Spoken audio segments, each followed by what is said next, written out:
আপনারা যে গাছটি দেখতে পাচ্ছেন, গাছটি হলো ধান গাছ। ইংরেজিতে রাইস প্ল্যান্ট বলা হয়ে থাকে। এর বৈজ্ঞানিক নাম অরাইজা সেটিভা।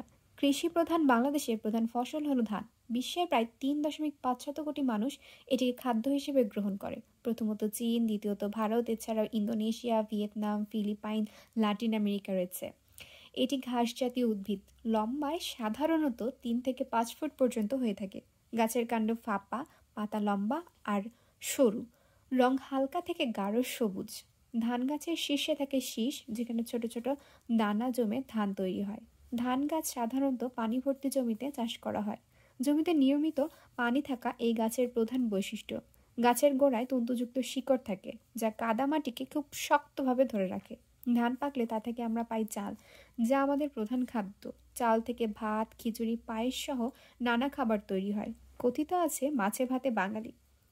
ধানের খড় ব্যবহার হয় গবাদি পশুর খাদ্য হিসেবে।